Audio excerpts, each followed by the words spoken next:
Hey guys, this is Odie. Due to some technical difficulties, this video is out a little late.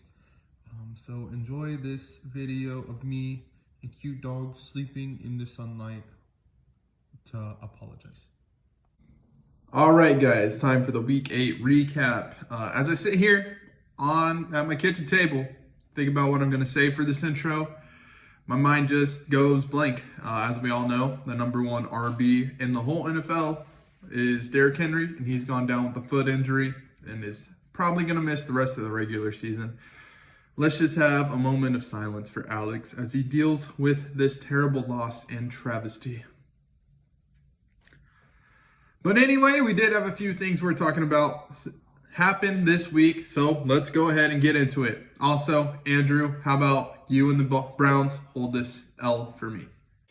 Recapping David versus Chad. Chad escapes with the win 131 to 120. David was missing. Devontae Adams is the big one there. David was led by Elijah Mitchell. He's coming on strong, put up 19 points. Also, Melvin Gordon put up 17 points. For Chad, he was led by Michael Pittman Jr. What a pickup with 26. Devontae Booker with 15. And his kicker, Nick Folk, also put in 15. I'm going to start with the biggest highlight of Week 8 for the league. Dan Monning got his first win. Dan played Devin this week. And while it wasn't a pretty win, a win is a win. So Dan, who is now 1-7, was led by Amari Cooper, who had a massive 22 points, while everyone else on his team was underwhelming, to say the least. But not as underwhelming as his opponent, Devin, who is now 2-6. He had Joe Mixon, who had a great day with 23 points. But everyone else, yes, including Patrick Mahomes, was very bad. That's why you do not pick QBs in the first round. So bad that I think he has the lowest point total in league history, as in Devin. Dan wins this one 92-71, but with Judy back, maybe CMC coming back soon, and hopefully Calvin Ridley eventually coming back, I don't think Dan stays in last when the season ends. Brian took down Ethan 114 to 77. Brian was led by A.J. Brown, who put up 26 points. Deebo Samuel put up 20.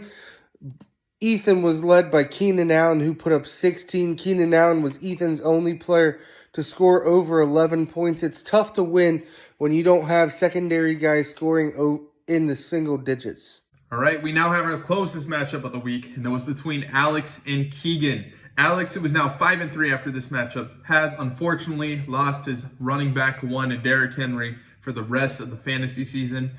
I bet he's really regretting trading Pollard.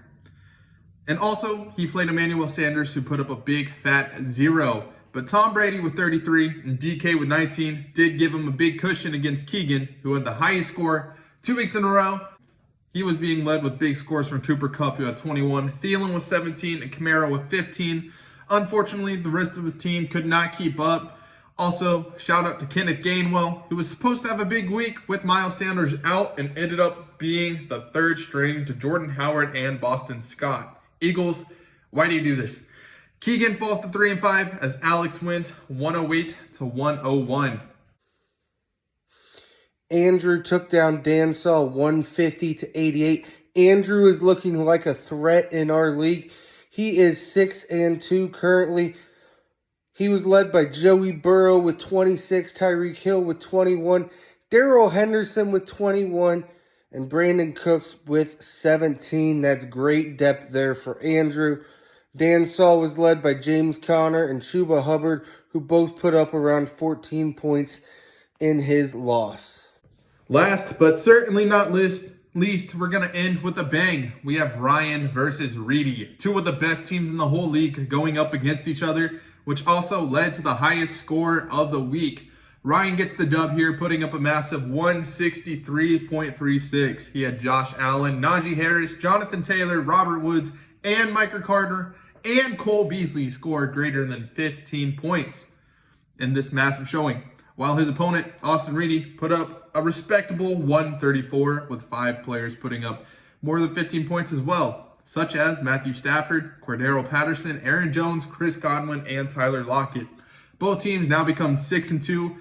Reedy was the last team to stay undefeated, but now he's lost 2 in a row. I wonder if he's lost his touch. All right, everyone, that was the Week 8 recap. Sorry it's out late, but we're going to enjoy this week of football in Week 9. Don't forget, we have quite a few injuries, quite a few COVID restrictions, and still like 4 teams on bye. So have a great week, everyone. See you next week.